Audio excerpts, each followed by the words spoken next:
Tonight we bring you a stunning before and after view of one spot along Louisiana's disappearing coast. John Snell takes us to an almost instant forest.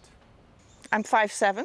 Eva Hillman offers some perspective as she checks on a 25-foot-tall bald cypress. Just a youngster by cypress standards.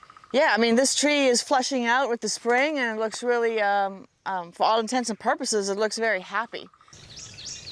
Dr. Hillman works with the Pontchartrain Conservancy, which for the last 10 years has planted trees and sowed hope in Big Mar near the Plaquemines St. Bernard Parish line.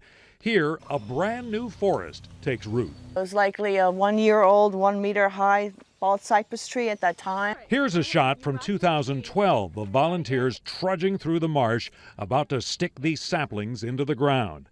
And here are trees from that generation today, less than a decade. How many trees have you planted? Yes, so in this immediate vicinity in the Carnarvon area, we've planted about 40,000 trees. Dr. Hillman credits explosive growth in Big Mar to the nearby river diversion, which feeds them nutrients. Farther from the river, the rate's slow. But she believes the cypress and the willow trees, which sprouted on their own, already provide some hurricane protection. If that storm surge hits a wall of trees this size, that'll knock down that storm surge. Spring color finds its way here. You didn't plant this here. No, and they're so beautiful, right? Did not plant these native irises. Some of the things that we're looking for are, after a certain amount of years, are cypress knees starting to pop up, and they are. We've got several of them right here and right here and right here. Other trees bust out of the plastic protectors wrapped around them at the time of planting to prevent nutria from munching on the saplings. This one grew into the metal tag that identifies the tree. Cypress forest once blanketed the landscape. Most of the old growth was clear-cut decades ago. In some places, cypress were spared the logger's axe, only to be finished off by saltwater. Louisiana's already spending billions of dollars piecing back together parts of its coast. Dredge pipes spit out marsh and barrier islands instantly. Reconstructing a forest entails a labor of love, one tree at a time, grown off-site and transplanted here. You know, I know we want to create, thousands of acres of land overnight, but you do have to take a bit of a long view. They've planted another 40,000 trees in the Manchac Land Bridge. There's 2,500 trees out here. Hopefully this marsh will become a cypress swamp one day. Cameron Field checks on our recent planting in Madisonville.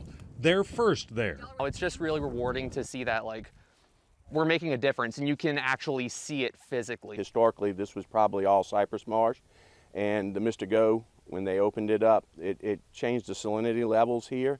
The Mississippi River Gulf Outlet, built as a shortcut for shipping to the Gulf.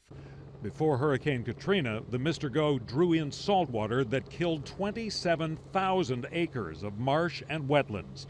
Then it funneled Katrina's surge into St. Bernard and the city. Congress ordered the channel closed, first with this rock dam.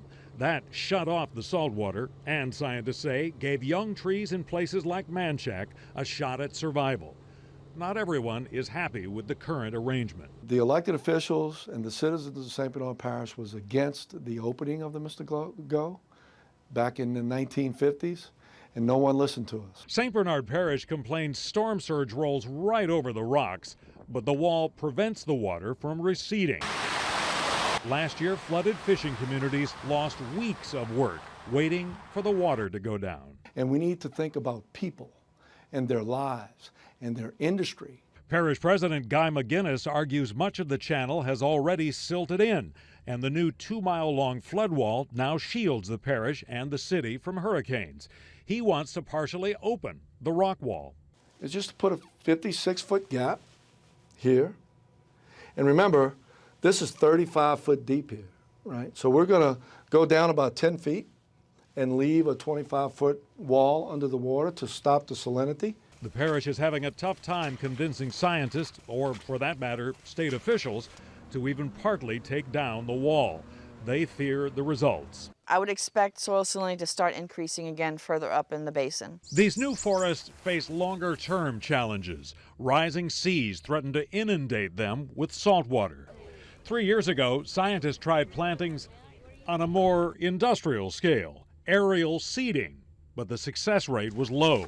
They never got a period of low water for seeds to germinate. You need a time frame between 3 weeks to 3 months, and we just don't have many periods of low water for that long in this area. Even today, Louisiana's old-growth trees are the largest living things in America east of the Sierra Nevada mountains.